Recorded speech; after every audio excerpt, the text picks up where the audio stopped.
So today I'm joined by Sam Blake, the Safer Salon Geek. We're here again talking about Salonpreneur. And today we're going to be talking about Sam's article, if I can just find my page, with my lovely Salonpreneur magazine bookmark that everyone will be receiving with their next copy. But here is Sam's article. So we're going to be talking about the weight of being the boss, even when it is just you, because we are a growing industry of solos. And small businesses across the board, whether you're solo or in a team, doesn't matter what you are, you can feel a little bit isolated and a bit alone, depending on where you are and what you do. So Sam's article kind of covers all of that. So just firstly, Sam, if you can just give us a quick hello, who you are, and then we'll jump straight into what kind of is behind the article. Hello, Sue. Hello. I am, who I was impacts on who I am today. So who I was professionally was somebody who spent 30 plus years in the beauty, holistic and spa side of the world, managing, doing, hands in, seaweed on bums, the whole shebang, and then spent 16 of that teaching Ofqual regulated qualifications in the FE sector and private sector. And our industry isn't regulated. We hear that all the time. And being a purist back then, I was kind of like, well, okay, what needs to happen? And then I learned doing the health and safety stuff. So I up-leveled my health and safety, the boring but necessary skills, kind of went, well, what are the things that happen in the health and safety industry that we don't do, and connect the dots in ours that will actually add value as well as making safe spaces to people's businesses. But everything, the Safer Salon Geek, everything that I do is lived experience, is my kind of little interpretation of kind of, well, if that was different, that would be better this way. So yes, I do risk assessments. Yes, I do COSH. I'll talk about manual handling and your bed setup and everything else. But I put the health in health and safety and the safe space. And it's about people-centered health and safety as well as the compliance side of it for me. But I think most of us in salon expect, health and safety is having that poster on the wall. It's your posture. It's your posture. Yeah. It's your hygiene. It's more than that. There's so much more to it. And I think, health and safety is seen as that very black and white, real theoretical thing. But in actual fact, that health section comes, under that comes mental health, comes well-being, comes your personal body, physical your health own skin. Yeah. And we need personal safety. And so there is all the slips, trips and falls stuff, which comes under the safety. But if you get that wrong, then your health gets impacted. Exactly. And slips, trips and falls aren't necessarily always physical. Sometimes they can be mental too. And we know that we can experience that in different ways. Yeah, I mean, you and I have a lot of conversations about solo working because we both are solo workers. So it's, I grant myself very lucky that I've got a work wives and work husbands club who I can go, I'm thinking this, what do you think? But when you are, and having trained people, particularly second or third generation career people who have had maybe heavy duty jobs, trained a lot of nurses, trained a lot of people who have been in sales, office, all sorts of things. And the demographic of who our industry attracts is women, majority. And the whole article kind of came about from personal experience, but also the conversations that I have with people. And that feeling of being alone, being isolated, really only having Facebook groups to turn to because that's the first priority of where am I going to get information from, and it's not always factual. And then working alone, not always that supportive. Say again? Not always that supportive. Not always that supportive, not always that accurate, and a hive of misinformation and industry fable, I like to call it. So my thing is like fact, not Facebook fiction. So it just became what do I want to talk about? I want to talk about the inner voice. So we all talk about our inner critic. And when you're working on your own, if you haven't got an outlet, that voice, mine's called Martine, and I tell her to bog off daily. That kind of, you're not good enough, or, that client isn't going to buy into you because, or why they, and it just becomes this soup. And I have a real thing about the superwoman rhetoric, the supermum thing, that we've been fed this thing that we need to be everything to everybody. And a lot of those third generation people who I've trained are coming into the industry to alleviate the stress of what they've experienced before, and work related stress and the juggle of the family. And being an older woman and a perimenopausal woman, you've got the care aspect of elderly parents, for example. So there's a whole soup that I don't think gets talked about. It's kind of show up in your business, you know, do massive things, be on it, be on it. And in reality, that's a pressure and a stressor that can really, really impact people's mental health and well-being. Absolutely. I tell you, as you're saying that, one of the things going through my mind, like you saying about these people that like, and I'm one of them. I came into the industry in my late 30s, I think, something like that. About 30, yeah, about 35, I think I started training. I'd always wanted to do this, and I know this is something I'd wanted to do from being a teenager. But I think that many people come into it having been to one of our venues, experienced the wonderful services, the wonderful treatments, the factor, and all of that stuff that makes them feel amazing that we do. And then they go, do you know what? Could you imagine doing that for a living? Can you imagine how amazing it is making people feel like that? Can you imagine just if you could just make people be relaxed all day long? How wonderful must that be? That's going to have no stress attached to it. It's going to be like not the easiest job, because I think everybody realizes that our job is not necessarily that easy. But I think it just comes across, and because we are so good at front of house, and because we're so good at making people feel at ease and all of that, that persona that we put on and that public face makes people want to come into our industry, who then get a bit of a culture shock when actually it isn't quite like that. Because behind that swan gliding through that treatment room and massaging your face and making you feel amazing, while she's doing that, she's also got 3,000 things running through her head. It's the duck on the water, isn't it? You don't see the feet going at a million miles an hour. You see the stream, and it is very much, you know, that open my doors and they will come aspect of when people qualify, whatever route they go down when they're doing the training.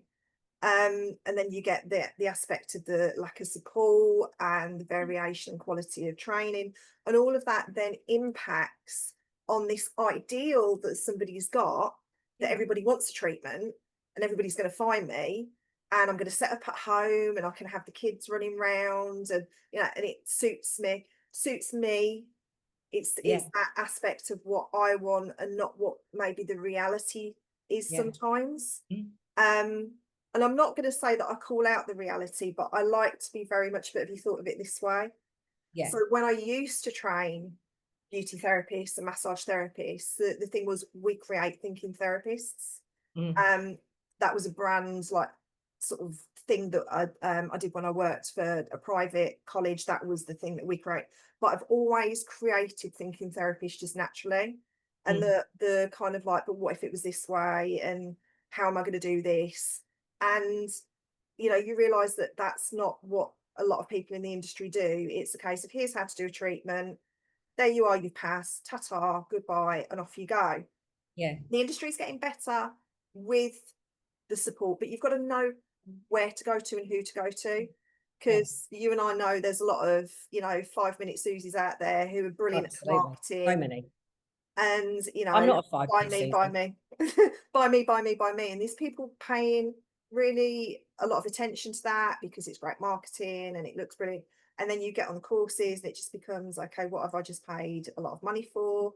You know, so that there's all of that side of where we're at today with how marketing and strategy works. So it's loud, isn't it? All of this information. And if you are building a client base, you've got more time to go on social media. So it becomes that spiral down of that apple in the mirror. You know, you're seeing this perfect apple, but not actually the chunk and the worms coming out of it. You know, so it just became whether you are working solo, or whether you're working as part of a team, you can still feel isolated and alone.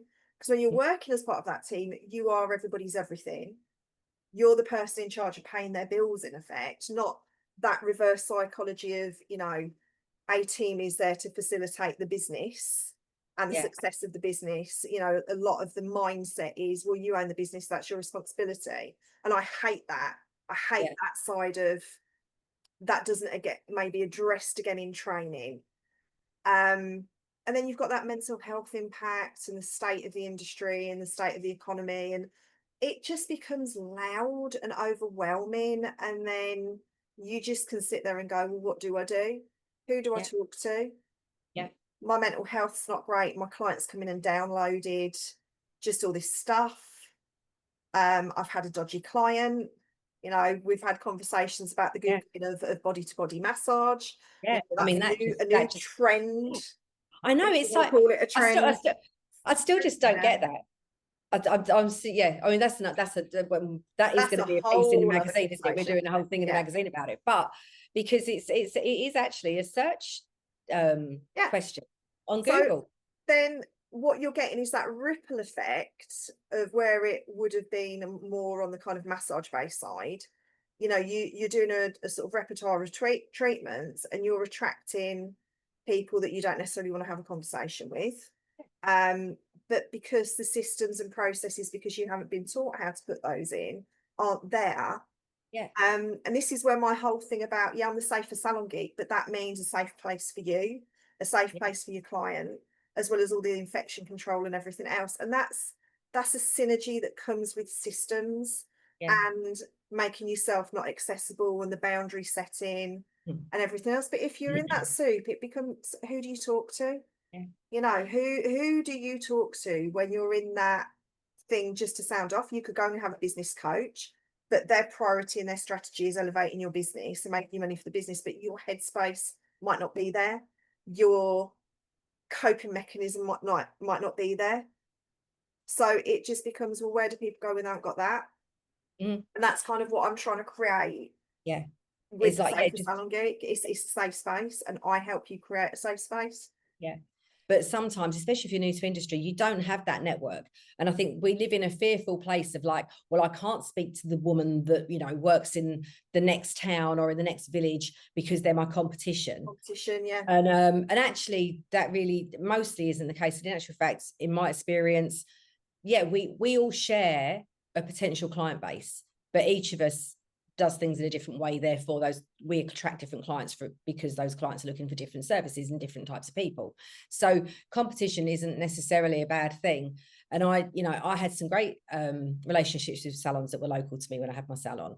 And even now, I work very, very part-time doing services still for clients. And it's not something I focus on. I do it because I still love doing it. And I like being face-to-face in the industry still.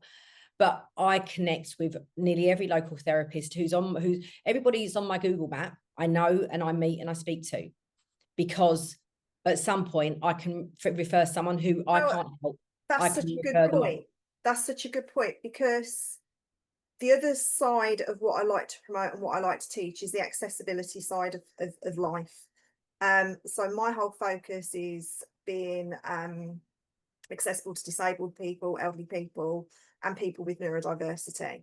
And your business could be 2 flights of stairs up in a busy high street where you're renting a room, and somebody in that kind of part of their life can't access you. So having created that bond with somebody else who does the same thing as you, who has got a cabin in their back garden, you know, you've got that kind of cross referral. So I'm with you. I mean, when I was managing salons, you know, there were areas where it was very competitive and areas where it wasn't, and we'd all cross refer. And if we were running out of wax and couldn't get to, you know, before the internet, couldn't get up to the warehouse, somebody would run down to the other salon. You know what? And that was one of my biggest things. And I mentioned, it's funny actually, I mentioned this the other day on another one of these. And my lovely friend Susie, who, like, we were both Lycon specialists, and we were about 8 miles apart. So as Lycon spent, we were competition to each other massively, and we probably did share clients at different points, but because occasionally she'd get her Lycon order in on the wrong date, or the delivery didn't turn up on time, and I'd have the same thing, you know, we'd be at the end of the phone for each other and just like, can I come and grab a kilo of wax? because otherwise I can't perform today. And I do think I'm going to kind of, because my perimenopausal brain, if I don't say it, is going to go. We go back to that conversation from that group that we had that conversation about, that solo therapist who felt so isolated and alone, and was in an environment that was isolated and alone because of where she lives, but felt that she couldn't even have those conversations with the other people around. And the bravery for some people isn't there in them naturally, because they've come into the industry because it's lovely and it's a bit fluffy in areas, or it's a bit calm, and those are things that they need within their personalities at that time in their life, which is why they seek out the training. So I think even with that, when academies are training people, having even that thought as the people recruiting people onto the courses, looking at actually the person and their motivators for doing it, to enable their learner journey to be the best that it possibly can be. Because I know, like, when I did my I did a full-time holistic therapist diploma, BTCT level 3 diploma, and on that course there was 16 or 20 of us, I can't remember now, it's going to be one of those numbers, isn't it? And we were mainly, it was an over 18s course, and most of us were probably over 25. In fact, most of us probably over 30. And but the one thing I learned going through that course was that large numbers of the people on that course were there because they needed to receive treatment. And because they were falling into that bracket of, oh, I've been for massage a lot and it's really nice. But the reality of, you know, stripping someone down to their underwear and laying them on a couch and then touching their bodies actually may not be for them. Because it's intimate, you know. It's perception as well, isn't it, of what the industry actually, and so services actually involve. It just and I think that understanding we need to have is that, like, yes, we are heartfelt, yes, we are there to deliver that beautiful service for that person, but with that does come a lot of baggage, and it does bring us to places where, you know, you've got to run the business side of it, and people don't always realize that there is a business side of things behind the hands on the body. It's the difference between the hobbyist, isn't it, and the business person. And I know that there's a kind of feeling in the industry that how dare you be a hobbyist? But actually, I think that's so wrong. You know, I have no problem as a professional with if somebody is doing it with quality and pricing correctly and following industry standards. That if somebody's working in an office in the day and doing a bit of mobile at night, you know I don't understand the rhetoric of why is that a problem. That's not devaluing. I've come to the conclusion, as you're just saying this, come to the conclusion I've reverted, and I've gone through my whole career trying to create this like perfect therapist world of in my own world, and what's happened is I have actually ended up being a hobbyist because I love it so much I can't stop doing it. I do it because I still love it, but I do it. It goes back to education, doesn't it? That goes back to the problem that is there, and we're digressing a little bit. It's the quality of the education, the fact that you don't get shown that it should be a business, but okay, you're choosing for it to be a hobby, but you still need to follow the kind of protocol. Oh yeah, absolutely. I mean, it's still run as a business. Why charge 15 quid for gel nails when really it should be 35 plus? You know, you're devaluing yourself as well as the sector. And I've just got back from the south of France and went to a place that sparked the aromatherapist back in me. So that was me way at the start of my career, where I wanted to help people and I had an interest in fragrance and flowers and everything else. And that's made me go, oh, I wonder if I do some CPD, and I did a little bit of aromatherapy, and that becomes it's for myself. I still price myself correctly and still follow all the safety protocols and everything else because of training.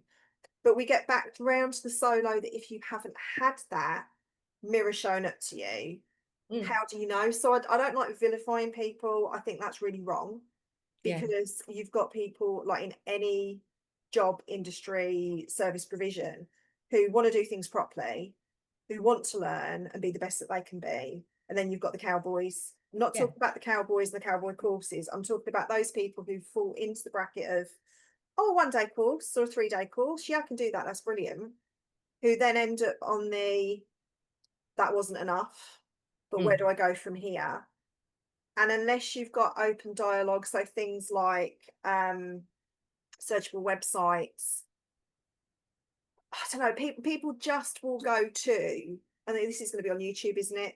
So I know that your SEO and everything, and the way that you do this, it's going to boost it up with the search words and everything. But even that's something that somebody wouldn't even know unless they've come from IT or tech, or they get told that's how you get your clients. You don't just go, oh, here's the social media post. So all of this and also stuff, I mean, I've had two clients booking with me this week, can't speak, one hypnotherapy client and one for massage. And the hypnotherapy client has actually been sitting on this for months. And she doesn't remember where she saw it. She thinks it could have been Facebook, but she might have seen it online. Chances are she probably saw it online, because I don't really use my Facebook account for my business, because it's there so there's a space for people to see that I'm a professional or whatever. But I don't really market on Facebook that much. And this other person who's booked for my most expensive massage, and it's an hour and 20-minute massage, and it costs 75 quid. My most expensive massage. She's going to have the most amazing experience. But she's seen that because on my Google business profile, I've got reviews for it. I've got photos all about it. I've got updates all about it. And she's booked that treatment based on the marketing I've just put out on Google business. And we go back to, you don't know what you don't know. So the whole thing of we're talking about the business side of being solo. But let's just say you get that client in who's the emotional vampire. And it's that client, you see it all the time in Facebook groups, oh, divorce her, babe, you know, get rid of her, she's not following your policy. Your policy is not actually legal to start with. Let me just tell you that when I have a little look. So from a consumer protection point of view, that client's, you know, got a lot more clout than you think she has. But it becomes this, oh, babe, just been her, rather than, you know, looking at the value of a client over the course of a year. What do they bring to your business? You know, is this just a blip? People again will get so focused in on don't give them a refund because you're admitting liability. Hold your horses there. That's all about your processes and everything else of what you've got in place before you get to that point. So that then becomes this soup of misinformation, a rhetoric of all clients are there to be binned if they don't behave themselves within the rules of your business. You know, and it's just that culture is an unsafe culture, because you're then actually inadvertently damaging somebody's business, because that's your opinion rather than it being a business-led constructed fact on and what I think worked in the past. That's it. But I think as well though, Sam, and I think because we need to wrap up in a moment, but I do think that one of the things and that is a very prolific thing across the industry, and we see it a lot. But I mean, just that circumstance of receiving a client complaint puts people into a complete spiral of mental health, which is understandable because it causes fear of like a loss of business. It causes anxiety over how you're going to deal with it. And it causes emotional upset because you're being judged as having done something wrong. And in actual fact, in most instances, in my experience, and it has, I mean, I've had those moments of having like a bad complaint, you know, and someone coming and saying, this happened in your salon, this member of staff did this and it was terrible. But in my experience, it's like the best way to do it is to be polite, lovely, friendly, and just thank you very much for coming back to me and ask, you know, and I can now try and help you. But instead, we tend to revert to our business buddies on Facebook, who actually will often make that situation so much worse. And we don't need them with all that divorce and babe, because it's not customer service. Well, it's not conflict resolution, is it? Because unless you've come from a conflict resolution background and been taught it in customer care, customer care is what we do. It just becomes inflammatory. Then you're going to get somebody like a team business owner who gets the member of staff who is the issue. You know, who do they go and talk to about how they're feeling, not about the practicality of dealing with it and the steps. It becomes an outlet for, you're allowed to vent, But you might not be able to go at home and do that to your partner in whatever business type you're in, because you just might get told, well, bin it. Just bin it. If you're a solo, it's very easy for somebody to say, we'll do something else. Yeah. So then you get that chipping away and that damage at your confidence. Yeah. So Martine starts again in the negative self-talk, and you can end up in this absolute spiral. And we've both seen it online and in with people who contact us and DM us and things. If you're a safe space in the industry and you're there for the right motivations and reasons and integrity, some of those people can be quite difficult to find. Yeah. Yeah. Because of the blowing inflated balloon of people who are trying to get the money off of you. Yeah. So like with your whole philosophy of leave the ladder down, my thing is about pulling people forward at a quicker rate of knots and protecting the business and protecting them.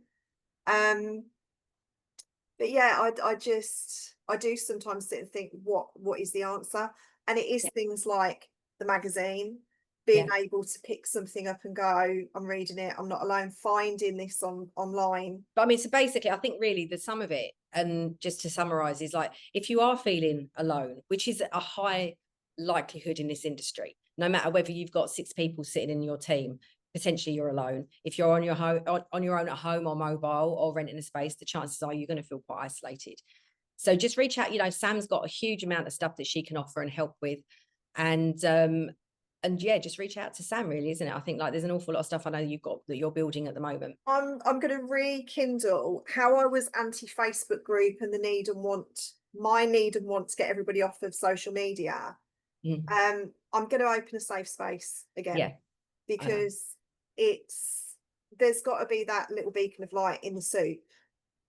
Of, you know, yes, I'm going to promote my workshops. Yes, I'm going to have little bits and pieces on there, but it's also a place where you can DM and say, I'm not feeling great. Wonderful. And get signposted from there. I think the caveat here under this, we need to put the signposting for the hub. With all of the signposting that you can get locally from a mental health point of view. But yeah, it is a case of, it might feel like you're alone, but honestly you're not. And sometimes just dropping a DM to somebody who you maybe are putting on a pedestal because you follow them, you might be pleasantly surprised of the response that you get isn't always about what somebody can sell you. Sometimes it is like the human touch, isn't it, that we need. Anyway, thank you so much for coming on today, Sam. Pleasure. And and we will catch up soon. Thanks, Sue.